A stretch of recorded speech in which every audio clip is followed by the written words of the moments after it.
Thank you so much for having me. It's an honor to be able to support the PBC community, and thank you, Gail, for inviting me to come all this way to do this in person. So I was able to do a version of this at the Thrive in 25 webinar series. So if you were attending that, you have a little sneak peek to it already.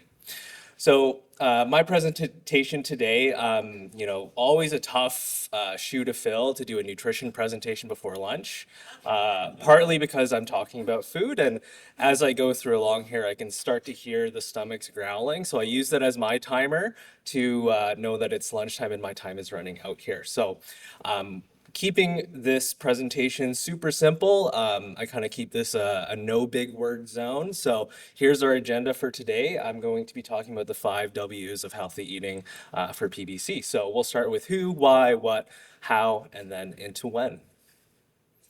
Okay, so who? So let's start with who, and I think this really contextualizes my overall goal of this presentation is just to think about who is in this room. So I start here first with a little bit about myself because I always want to answer the question for some people that are thinking, who is this guy covered in tattoos and is he at the wrong conference right now? But I'm a registered dietitian. I'm a PhD candidate at the University of Alberta. I work in clinical nutrition, so I work with people with chronic diseases. So conditions where there's no quick fix, and we'll come into the what later on and kind of talk about what really healthy eating is. But like I said, there's no simple solution to that. I've listed some of my, guilty pleasures and hobbies on the screen here as also a side note to always let people know that as a registered dietitian, we're not just the food police, right? We're here to support you. I'm a human myself. Although I talk about nutrition and have expertise in nutrition, I don't always practice what I preach. So we're only human, right? So I'm a nutrition expert, but I want to focus this back towards the people in the crowd here. So this conference is for you. So think about the people to the left, to the people to the right of you. Different medical histories, different backgrounds, different clinical presentations of PBC. Some people don't have PBC in this group. So with that situated, that leads me into the what. And just as a starting point here, I want everyone to reflect that everyone here is unique. The one thing that we all share in common here is that we have a really great PBC community. And I do a lot of presentations to patient communities, and the PBC one is up top. So I think we have a really great support network here, and I think it's good to take advantage of that. You're definitely interested in nutrition because this is optional. You could have left here, and so you're interested in learning about nutrition. But I kind of ask people to here to remind you that you're the expert of your life. I'm an expert in nutrition, but you're the expert in your life.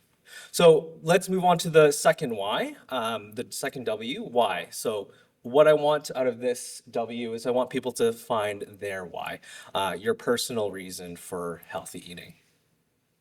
So I'll start off with the clinical why, and for a lot of people, this is enough reason to decide to eat healthy. So starting with the first panel there, preventing malnutrition. People with PBC are at higher risk of developing malnutrition, which is just a state of imbalance of nutrients in the body. With PBC primarily affecting the bile ducts and the flow of bile, bile is an important substance with the digestion of fat and fat soluble vitamins, so vitamin A, D, E, and K. With that in mind, that means that if you are eating, foods with fat, which we usually use as energy for the body, you might not be absorbing that quite as well. And this can lead to a host of different symptoms such as weight loss or gain, and as well as muscle loss. With some of the vitamin malabsorption, we have vitamin A, important for vision, vitamin D, important for bone health. So we kind of have issues with osteoporosis and bone fractures, those kind of things. E is really important with the immune system, and K is mostly related to kind of blood and blood clotting. So these kind of things we want to prevent and make sure that we have all the nutrients that we need for the body to keep healthy clinically and prevent malnutrition.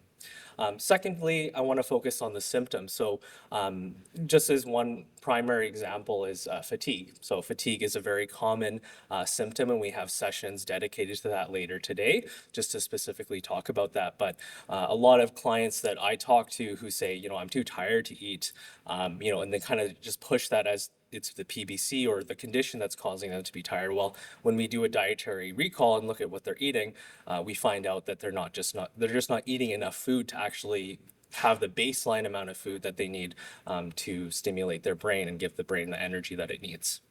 As we've learned earlier, PBC is a chronic progressive disease. So the next panel, important for why we want to eat healthy, is slowing down the disease progression. Early on, the nutritional requirements change over time, and that really depends on whether someone has cirrhosis or if that cirrhosis is developing to kind of a more decompensated state. We also have a lot of evidence now that is growing, the connection between the mind and the gut. So if you feed the gut bacteria that you have with the right nutrients, they kind of help with your mood as well. So not just the physical benefits of eating healthy, but also the mental benefits that we're starting to see too. So starting with that clinical why, we kind of transition into the personal why. So as I mentioned, the clinical why might be, a lot of people, well, I don't want these bad things to happen to me, so I'm going to eat healthy. But I want people to remember that there are other reasons for people, to focus on something. So I'm highlighting a quote from a participant with PBC who participated in one of my studies.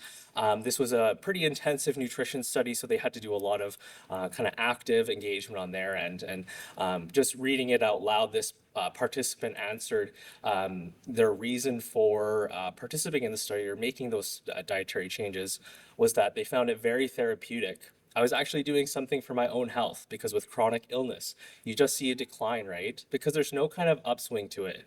You feel that you don't have any control over any part of your own health, right? So when I heard this quote by the participant, it just really made me think about, healthy eating for them. Maybe it wasn't really about, solving the symptoms of PBC. Maybe it was more so gaining some control over their life, right? Because PBC is autoimmune. There's no control over that, right?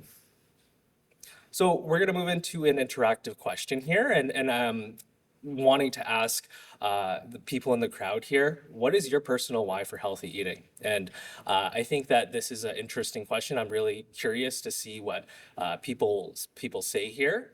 But just as an example, like my dad, his personal reason for healthy eating is for my sister who just had her first kid, right? So grandkid, right? So that was the reason why he wants to be healthy, have the energy to be around for the grandkids. So just kind of interested to see how this word cloud comes up here. So we'll give a couple minutes to see that. So energy, definitely a big one there. Health, my kids, right? So family, the social aspect is really important, feeling good, right?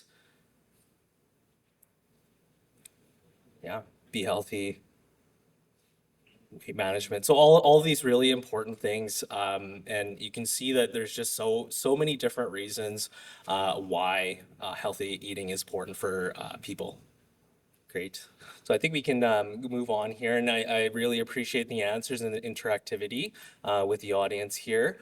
So we'll move over to the next slide here. So we'll slide into what. So what really is healthy eating for PBC? And kind of in the same line, I really don't want to disappoint people with not providing specific recommendations, but that's the reality of PBC, and we've all discussed it earlier in some of the earlier presentations. Everyone in here is so unique that the recommendations between people here are so different, right? So in reality, there is no true PBC diet, right? Depending on all of these factors that I have listed on the screen, the stage of disease, are we in a stage where we're trying to prevent the development of cirrhosis, or do we have cirrhosis and we need to kind of prepare for a liver transplant? All through that progression, your nutritional requirements will be different. right? If you think about even in the why there, I saw that a couple of the answers were, I want to manage my diabetes. So people have different conditions that they're managing too. So on top of PBC, a lot of people are trying to balance their blood sugar. So they have to be a little bit more focused in terms of carbohydrates than someone else. Individual differences, we're going to have lunch in a little bit. Some people are going to basically have the same plates as each other and eat the same foods, but your body is not doing the same thing with the nutrients there too. So again, very different between people. And lastly, your nutritional requirements change over time. So what you might get recommended at your last clinic visit might be very different than the next clinic visit. So it's quite dynamic. So again, nutrition for PBC is a not one size fits all approach. And in fact, I just want to remind people, and we'll have a little bit of a session, I think later on where we talk about supplements and those kind of things, which I think is really important. I just want to highlight here that remember that nutrition is a multi-billion dollar industry, right? So a lot of the time, there's money involved, and I always encourage people to be wary of words like detox, cleanse, reset, or when people highlight one single food, right?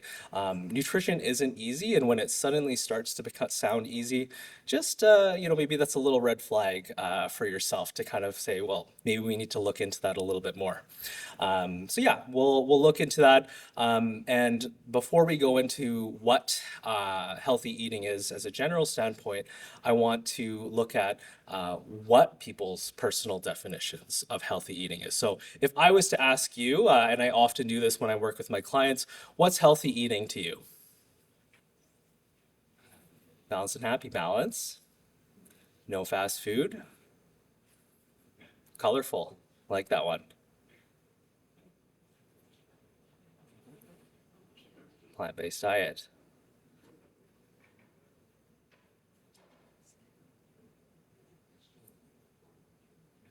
Veggies with lots of S's.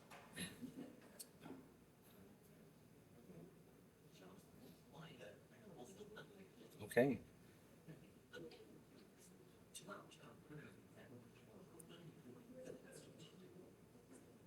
Yeah. So you can see here, even in this group, people's definition of healthy eating is quite different. One commonality that I'm really happy to see here is that word moderation, right?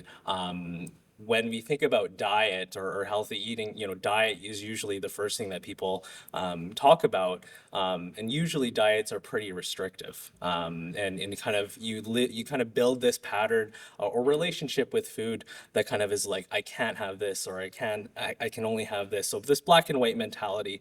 So I think seeing moderation there is really nice to see, but you can see the definitions vary from person to person as well. So I still do want to give some general recommendations for healthy eating, and these are probably the most common things that I see when I work one-on-one with a client. Is, I really have to go back to the basics, and usually that's not what someone wants to hear of let's talk about the simple things, but these are the main things that are going to be, really crucial in someone eating healthy and really finding this their personal healthy eating and diet pattern for PBC. So for me, my definition of healthy eating, I like to go by this 80-20 rule, right? 80% of the time I'm doing really well, gives me some leeway for some flexibility to eat some yummy food that maybe necessarily isn't feeding my my body, but it's feeding my mind, right? And generally, I lean on patterns rather than diets. Again, try to get away from that whole restriction, mentality. So let's start with the first one here. Eat regularly.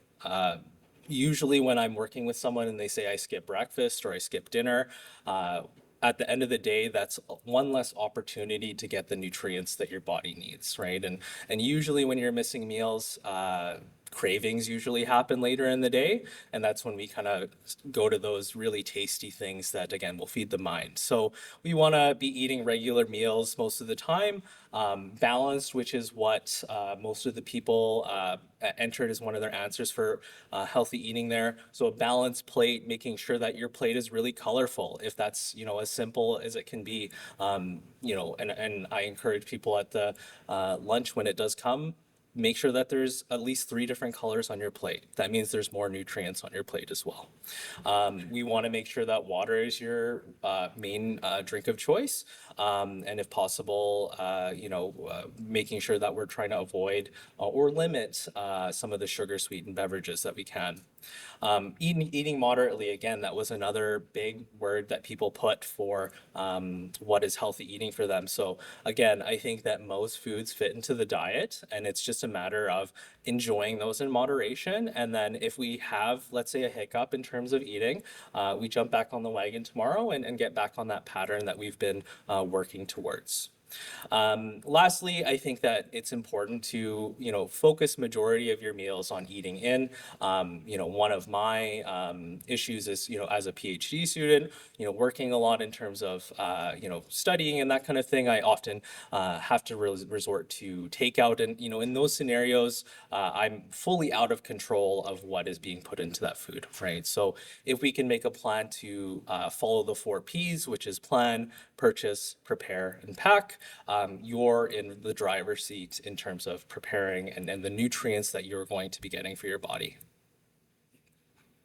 So, as a dietitian, I think that us as a resource are not used enough as we should be, and I think that there's more power. The power of nutrition as medicine for managing PBC. So, just a reminder to people in the crowd: if you do have an insurance or health policy, just to check is seeing a dietitian covered under that. A lot of the times, people see physio and kind of more the physical side of things, but there's a potential that you might get full or partial coverage to see a dietitian. If you're receiving care at a GI clinic, a lot of the time there's probably a dietitian sitting in the corner waiting for someone to say, I want to see the dietitian, right? And we'd love to see you. So if you're speaking with your hepatologist and say, is there a dietitian in the clinic? Can I get referred?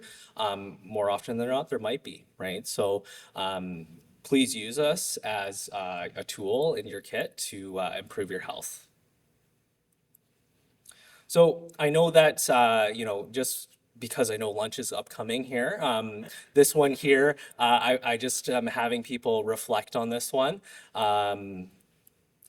With some of the barriers to healthy eating. So I know there's a lot of things, and I want to use the conference as your opportunity to work with the experts in the room, your colleagues, your fellow PBC Canada members of these barriers that we do face, because there are definitely barriers, and you live this journey and have more experience than I do with these symptoms. So I think that over lunch, sit with someone and kind of talk about some of these barriers that you face and how you come up with a plan to face those. Usually when I'm working with someone, I really want to get to the nitty-gritty of what's the barrier for you. Let's talk about that. And I guarantee you that someone in this crowd has the same barrier that you face, and maybe you do a better job at managing that, and they could use your expertise. So over lunch, that's kind of my goal for you, is to kind of think about these things and support each other as a community with these barriers that you face. Okay, so lastly here, we're going to the last 2 W's here. How? So how can we overcome these barriers to healthy eating? So when I work with a client at the end of the session, the goal is to make a goal with the patient, and we look at SMART goals, and we use this theory in a lot of our research studies because it's behavioral based, and this is how we make goals that stick. So a SMART goal is something that is specific, measurable, achievable, relevant, and time bound. Okay. On your sheet that you have, there's a sheet on here on your table. While lunch is happening, or even before lunch, one of our goals will be to create a SMART goal. And my hope is that after this conference, we have something in mind to kind of think about our healthy eating. I think that most people here know what healthy eating is. It's just a matter of, creating a plan surrounding that. So This is just a quick example. So I was sharing with my table here my love for pizza. I was showing off my pizza slice tattoo to them. So this is kind of an example of how a healthy eating goal can go from just being something very general to something becoming a smart goal that is implementable. So if for me, like I mentioned earlier, if I'm eating out a lot and with me enjoying pizza, often pizza ends up in my order history for my Uber Eats, right? But you can see here that this goal progressively got more specific, more measurable, more achievable. It was more relevant to me. I love making homemade pizza, so I can still enjoy that. It's more relevant to me, but I've made a goal that is going to make an impact in terms of my overall nutrition. So I'll finish this off with the last W. When is the best time to start eating healthier? And I pulled this off the internet. I didn't create this quote, but I think it's very impactful. Of the best time to plant a tree was 20 years ago. The second best time to supplant it now. So as far as I'm aware, the lunch up here is a buffet. So if that's something that we're looking at, maybe you can target your smart eating goal towards this meal right away. So I appreciate your time and having me here and discuss. Obviously, I don't want to eat into your lunch, but I'm here if you have questions.